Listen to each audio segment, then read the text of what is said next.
So welcome back, friends. This is a video that was requested by my subscriber by the name of Elliot.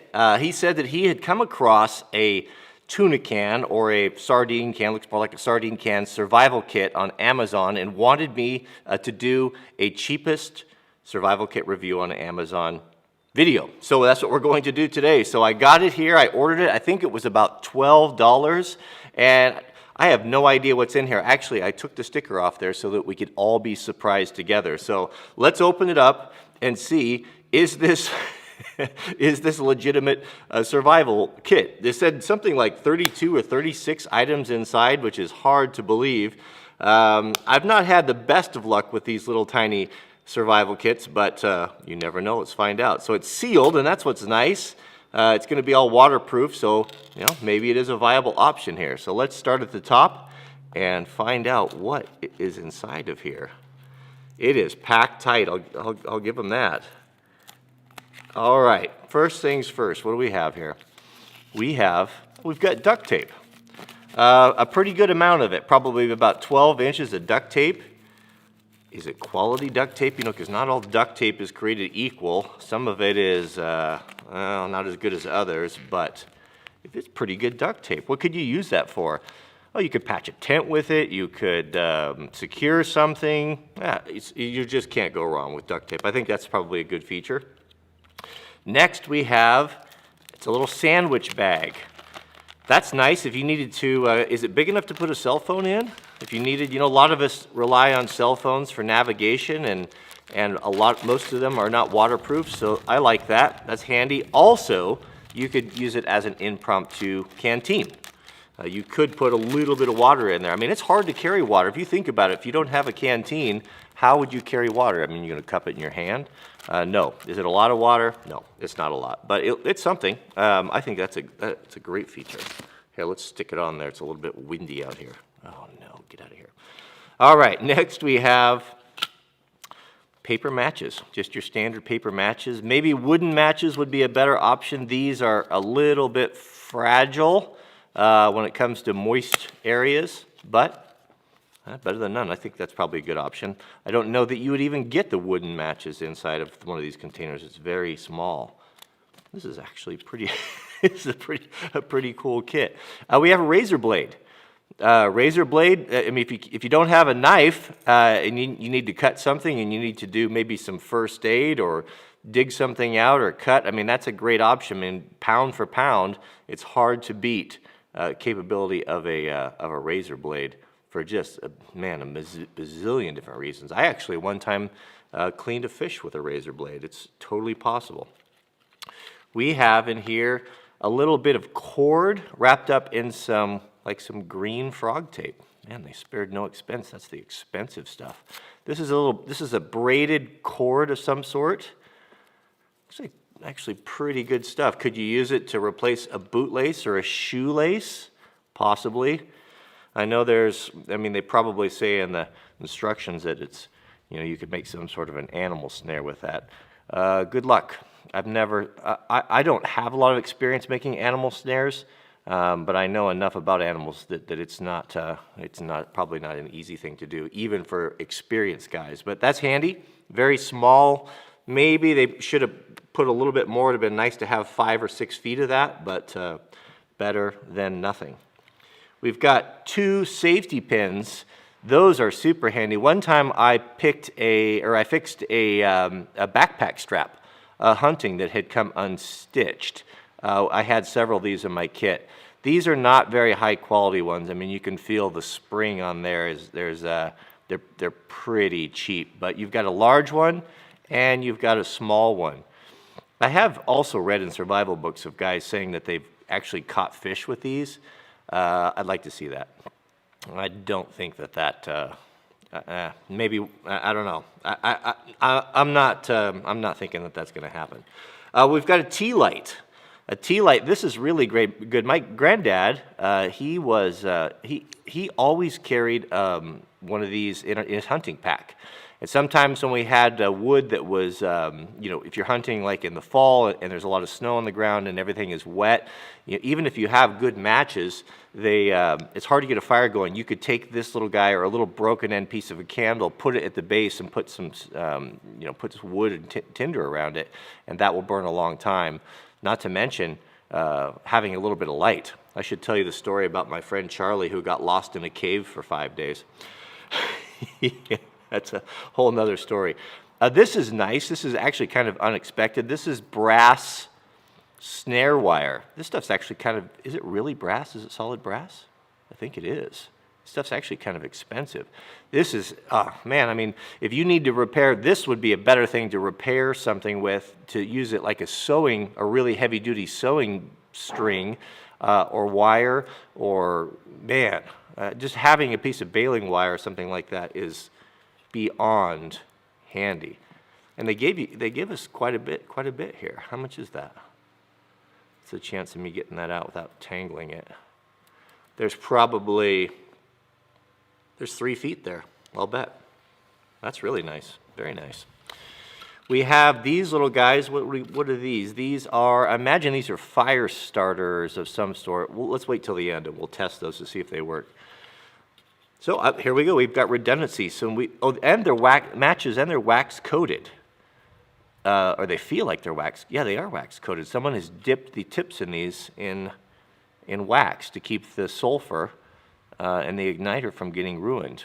That's kind of a nice surprise. I like redundancy. When I put together survival kits, I always have at least 2 and preferably 3 ways to start a fire, because I don't really trust these. I'll take lifeboat matches, I'll take a steel or a ferro rod, and I'll take a lighter, like a big lighter. We have, you know, this is actually a pretty good kit here. We've got a big roll of thread here. Is there a sewing needle? I mean, there's a lot here. I don't know. There's probably, I'm guessing, it could be 25, it could be 50 feet of kind of a high tensile. How strong is it? High tensile sewing thread. Not super strong, but it is strong enough where you could definitely fish with it and definitely do repairs. That's interesting that they've tripled up and doubled up on things. Double fire, tripled up on cordage. This is some sort of a really soft nylon cord with like a bread bag zip tie on it. And there's quite a bit here. There is probably, I'm going to have it all tangled here. There's probably 25 feet on that as well. Very nice. What could you use that for? Oh man, sky's the limit. Nails. That's an interesting choice. 2 nails. What could you use the nails for? I don't know. You're not going to build a whole lot with 2 nails, but well, there you have it. Maybe to replace it, if you had a multi-tool and you need to replace a cotter pin or something. I've done that before with nails. They're really good for that. We have the tiniest whistle I think I've ever seen. Look at that. That's hilarious.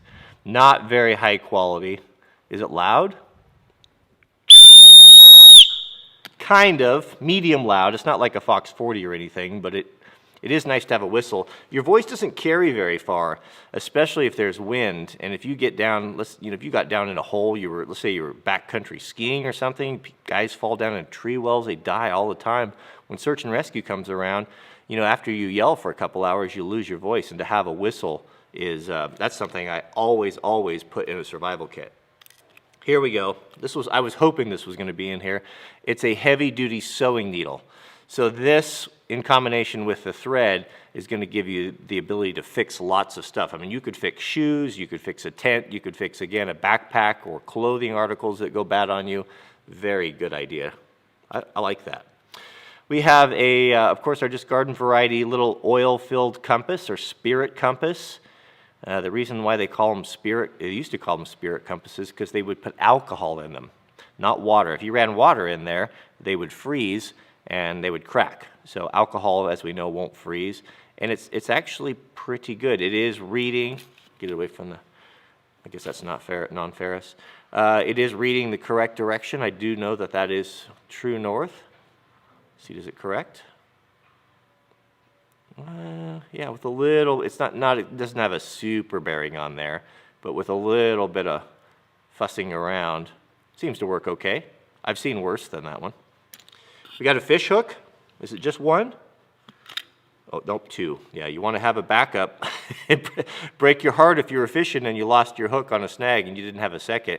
Yeah, maybe a half a dozen with some lead sinkers. I mean, they've got the room in there and it doesn't cost very much, so that wouldn't be bad. The bad thing about the tuna can survival kit is that you can't augment it. You know, once you open it, it's not going to be sealed. I guess you could tape it up. This here is it's a pencil. Well, that is clever. It's a pencil with a pocket clip, and it's made in Japan. So it's not, it's not super, it actually feels like pretty good quality. Nice to have a pencil. One time, or many times, I think I've seen, we used to hunt or have big hunting camps. Our family was really into that. If someone wasn't able to get back to camp in time or was having a problem or needed to get information, having a pencil and a piece of paper, being able to leave a note that say, I was here at this time, or I went down this trailhead. I mean, you could take the thing and you could put it in the plastic bag, and you could use the string and you could tie it there in a real obvious manner to leave a message of where you went. Not only that, but you have the paper to help start fire. So we've got a nice piece of paper on there. I like the pencil. That's pretty nice. I might keep that in one of my survival kits here. We have one of these guys. These are, we've all seen these before, kind of a credit card type survival kit. Quality-wise, they're not great. There's not a whole lot you could do with this, but it does have a point, and I guess if you needed to scrape or pry something, you could do it. We've got a saw there, and I've had limited success with those guys. Yeah, I don't know. I don't know that that's as handy as the razor blade, but I guess you could tighten a screw with it. You got an end there, you got a small measure on it. Don't have any idea what that thing is. Lanyard hole. It's all right. Well, there's something else in here too. Now remember, here we go. We have an explanation here. So there are 11 things on this. There's a can opener. Okay, I see that, right there, that's can opener. Knife edge, screwdriver, ruler, bottle opener right there. We've got a butterfly wrench. What's a butterfly wrench? I don't know what a butterfly wrench is. We've got a saw blade, of course, a sundial. Who knows how to use a sundial? If I had to go out and to use this as a sundial, I would be a little bit at a loss, as I don't know how to do that. 2-position wrench and lanyard hole, so that's it. Not really any instructions on how to use anything, but there it is. Love it or leave it. We've got 2 zip ties in here, or not zip ties, but the little bread bag zippy ties. I don't know what these would be good for other than keeping your bread from getting stale. A couple of zip ties would be a better addition to this, more useful, and they would curl around in there, and they would certainly fit. We have, signaling mirror. Is that legitimate? Probably not. I mean, yeah, I mean, you could get some flash off of it, but without having the aiming hole in it like a proper signaling mirror, that would be difficult to use. I'd rather this be an extra $5 or $10 and put a real signaling mirror in there and some of the other upgrades. And then finally, in addition to the can, we have some basic survival kit. You know, this is good just psychologically. Sometimes I've actually been lost. I've spent the night out elk hunting one year, and I was kind of lost. Primarily, I couldn't get back in time, and I thought, well, wandering around the dark is going to be up. My chance of getting lost or getting hurt was going way up. So what helped me a lot was having a plan and things to do to keep your mind occupied, because it's pretty scary. I mean, you hear things at night. I was up all night, kind of stewing and worrying about stuff because you didn't know what was going on. So having a plan and kind of having something to read and to keep your mind occupied is very, very handy. And it looks like there's some pretty good stuff in here. Some pretty basic first aid kit or survival kit stuff. Is there anything else in there? There's not. All right. So before we go, how are you going to strike these matches, these wooden matches is the question, because some of these you have to have the striker to do that. So I don't know if they would strike on a rock. Let me go grab a rock and find out if they work. Okay, so here's a rock, kind of coarse. Yeah, I don't know about that. So I guess maybe what they're intending us to do here is to use, can we use the striker on the back of the, yeah, that's the problem with these. They're just not very good matches. I don't know. I think the only value that they're going to have is, oh, there we go, we got it. Yeah, I was about ready to trash it. Does this stuff burn?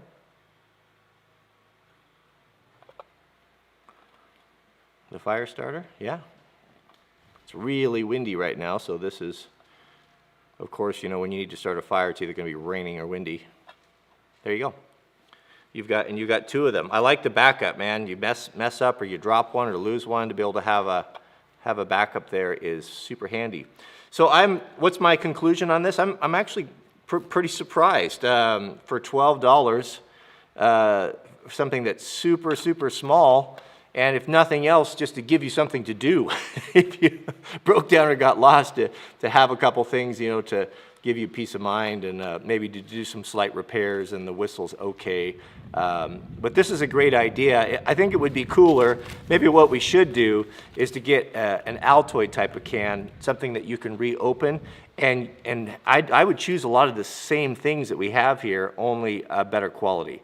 Maybe better quality a whistle, a real signaling mirror, and I don't know, maybe, probably a knife. I'd probably rather have a knife than this. Something, maybe a tiny, like one of those itty bitty spider codes that are, you know, they're kind of useless, but at least they're a real knife with a real steel on them. But overall, it's pretty good. Not too shabby. So that's it. That's my review of the $12 sardine can survival kit. If you have ideas or different things you'd like to see me review, let me know in the comments. Don't forget to click the thumbs up if you enjoy these videos. I think they're kind of fun to do. And that's it. We'll see you guys on the next video.